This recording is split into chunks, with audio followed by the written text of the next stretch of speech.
Where do you stand on climate policies that are being enacted right now? There is a difference between environmentalism and climate change.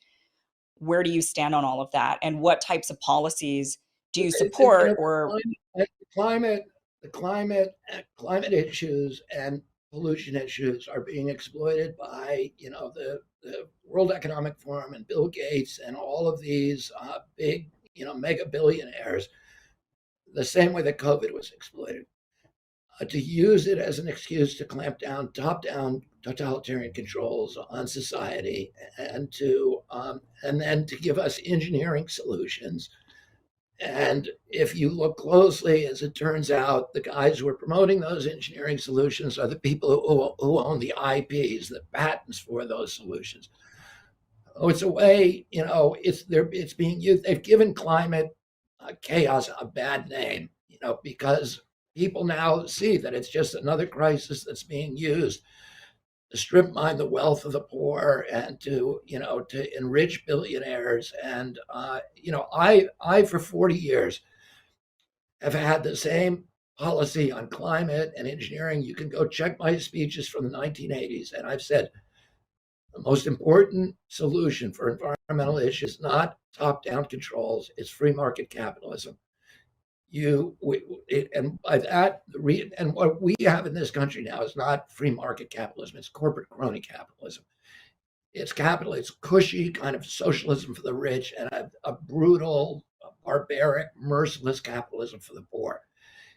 Environment, a true free market promotes efficiency, and efficiency means the elimination of waste, and pollution is waste. In a true free market, you can't. Uh, a true free market would require us to properly value our natural resources, and it's the undervaluation of those resources that cause us to use them wastefully. In a true free market, you can't make yourself rich without making your neighbors rich and without enriching your community. But what polluters do is they make themselves rich by making everybody else poor. They raise standards of living for themselves by lowering quality of life for the rest of us, and they do that by escaping the discipline of the free market. You show me a polluter, I'll show you a subsidy. I'll show you a fat cat using political clout to escape the discipline of the free market and force the public to pay its production costs. So, in terms of carbon industry, all of the things that people are trying to do to promote to end carbon, we should be doing anyway, because carbon means cutting down all of the mountains in West Virginia. It means we polluted 2,200 miles of rivers and streams in the eastern Kentucky and West Virginia. Every freshwater fish in America now has mercury in its flesh from coal burning power plants. That is a theft from the public. The waterways and lakes on the high Appalachian, every one of them is now sterilized from acid rain.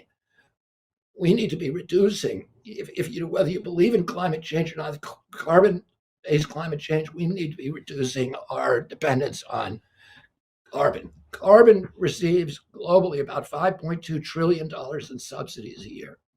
If you end those subsidies, carbon cannot compete against more efficient and cleaner energy sources. And that's what we should be doing. We should be ending subsidies for the carbon industry, and we should be using true free market capitalism and finding the most efficient sources of energy.